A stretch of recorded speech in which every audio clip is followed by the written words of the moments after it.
Assalamualaikum warahmatullahi wabarakatuh. Selamat pagi, salam sejahtera untuk kita semua.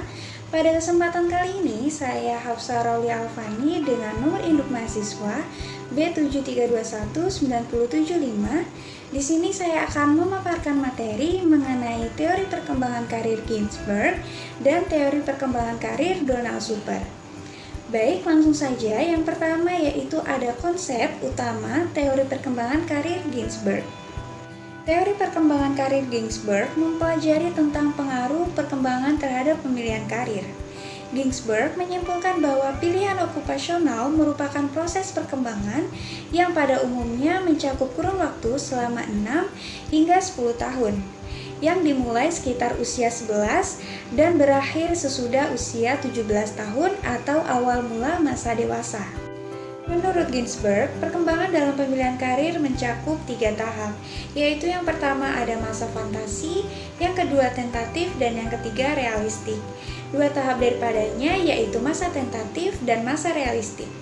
Masing-masing dibagi lagi menjadi beberapa tahap, yaitu masa tentatif terdiri dari 4 tahapan. Yang pertama ada minat, yang kedua ada kapasitas, yang ketiga ada nilai, dan yang keempat ada transisi. Sedangkan masa realistik meliputi 3 tahapan, yaitu yang pertama ada eksplorasi, yang kedua ada kristalisasi, dan yang terakhir ada spesifikasi. Untuk selanjutnya, pembahasan kedua yaitu mengenai tahap perkembangan karir Ginsberg, yang terdapat 3 periode. Periode yang pertama yaitu periode fantasi atau masa kanak-kanak sebelum usia 11 tahun. Dengan karakteristik yang pertama yaitu belum memiliki gambaran yang pasti terkait dengan karir mereka. Contohnya misal seperti ini. Anak lebih sering menyebutkan bahwa cita-cita mereka kelak ketika mereka telah dewasa nanti, semisal mereka bercita-cita ingin menjadi dokter, guru, dosen, polisi, tentara, dan lain sebagainya. Dan karakteristik yang kedua yaitu pengalaman mereka diperoleh dengan cara bermain dan bersosialisasi dengan teman sebaya. Contohnya misal seperti ini, anak juga senang bermain peran. Misalnya bermain dokter-dokteran, bermain guru-guruan, dan bermain seolah-olah mereka menjadi seorang polisi sesuai dengan peran-peran yang mereka lihat di lingkungannya. Dan juga disebutkan bahwa masa menjelang akhir di tahap ini bermain menjadi berorientasi kerja. Periode yang kedua yaitu periode tentatif pada usia 11 sampai 17 tahun dengan karakteristik yaitu proses transisi yang ditandai oleh pengenalan secara gradual terhadap persyaratan kerja dan pengenalan minat, kemampuan, imbalan kerja, nilai dan perspektif waktu. Dan juga pada periode tentatif meliputi 4 tahap, yaitu antara lain tahap minat pada usia 11 sampai 12 tahun. Di sini anak cenderung melakukan pekerjaan-pekerjaan atau kegiatan-kegiatan yang hanya sesuai dengan minat dan kesukaan mereka saja. Tahap yang kedua yaitu tahap kapasitas atau kemampuan pada usia 13 sampai 14 tahun. Di sini anak sudah mulai melakukan kegiatan atau pekerjaan yang sesuai dengan kemampuannya, tentunya di samping minat dan kesukaan mereka. Untuk tahap yang ketiga yaitu tahap nilai pada usia 15 sampai 16 tahun. Di sini anak sudah bisa membedakan mana kegiatan atau pekerjaan yang dihargai oleh masyarakat dan mana yang kurang dihargai oleh masyarakat. Kemudian di tahap yang keempat ada tahap transisi pada usia 16 sampai 17 tahun.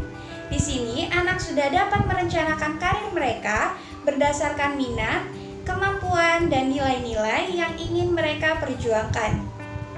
Selanjutnya pada periode yang ketiga yaitu periode realistik atau tahap usia perguruan tinggi sesudah usia 18 tahun. Dengan karakteristik yaitu yang pertama, di sini anak sudah mulai menggambarkan proses pemilihan karir yang sebenarnya.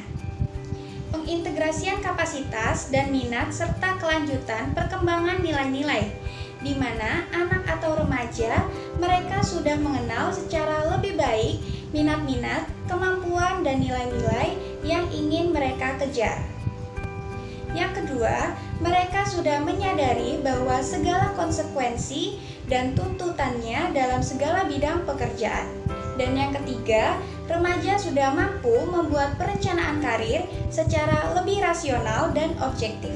Masa realistik ini pun dibedakan menjadi 3 tahap, yaitu tahap pertama ada tahap eksplorasi, terjadi pada individu yang mempersempit pilihan karir mereka menjadi 2 atau 3 kemungkinan, tetapi pada umumnya masih belum menentu.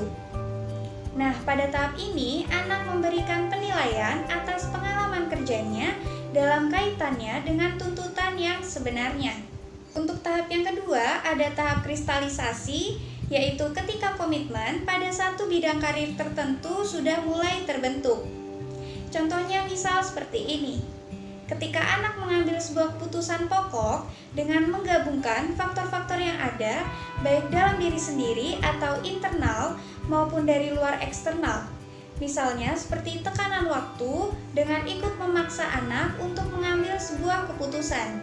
Kemudian pada tahap yang ketiga yaitu tahap spesifikasi, yaitu bila individu sudah memilih suatu pekerjaan atau pelatihan profesi untuk di hari kemudian, di mana anak dalam memilih pekerjaan lebih spesifik. Misalnya, apabila anak memilih pekerjaan di bidang pendidikan, maka ia akan mengkhususkan pilihannya pada pekerjaan guru dan bukan pekerjaan yang lain. Cukup sekian pembahasan mengenai teori perkembangan karir Ginsberg. Kurang lebihnya mohon maaf. Sampai jumpa di kesempatan berikutnya. Wassalamualaikum warahmatullahi wabarakatuh.